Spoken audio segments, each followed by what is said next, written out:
We're back, recreating this font I saw on the train, which was based around 2 pixel vertical lines and 1 pixel horizontal lines. As I discussed in the last episode, we're trying to use that contrast in line width and some other tricks to imbue our font with a subtle sense of human touch. Unfortunately, I also imbued a bit too much human touch into my content schedule here in the studio. See, I shot all this footage like 4 months ago, and I've been working on this script for at least a few weeks. These were supposed to be quick edits, Adam. Well, they weren't, and neither were any of the other projects I thought would be done in a weekend. So I think it's finally time to talk about mental health. I've long resisted sharing my mental health journey online. It's not a happy topic, and one that carries a lot of shame for me. For a long time, I've been stuck in a cycle of thinking that clearing the next hurdle in my mental health struggle would make everything better in my life, and I'd finally be able to catch up. Instead, after years of unending hurdles, I've piled up myriad half-baked projects and footage for ideas that I just don't have the energy to finish, and developed some very unhealthy views of my self-worth. So I think if I want to move forward, it's time to be a bit more open about my mental health. That said, I think it's time to reintroduce myself. Hi, I'm Adam, he, they pronouns, and I've always struggled with my mental health.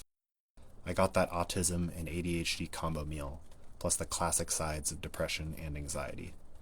Plus, I didn't have any of these diagnoses until adulthood, so a lot of my formative ideals and habits do not support my needs.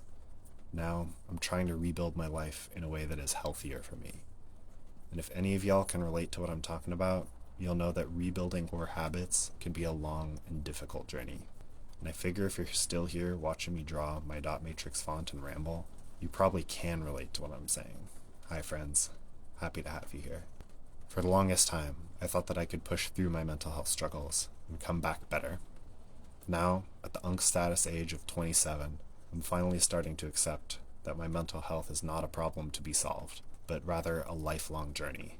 So, henceforth, I declare, Studio Flora shall be a mental health safe space. Here, everyone is welcome, and I hope we can provide some positive support for our fellow creatives. I know I'm not alone in struggling with my mental health out here.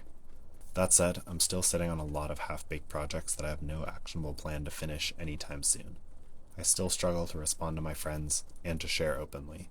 Dang it, this script took a lot of energy from me. But there's no AI here. This is all real sweat, tears, and therapy to get this far. If you made it through this whole ramble, I appreciate you. And if you have thoughts on surviving the human experience as a creative, I'd love to hear. Oh, and look how cute our font came out. Anyway, thanks for listening. Happy Pride. I'll catch you later.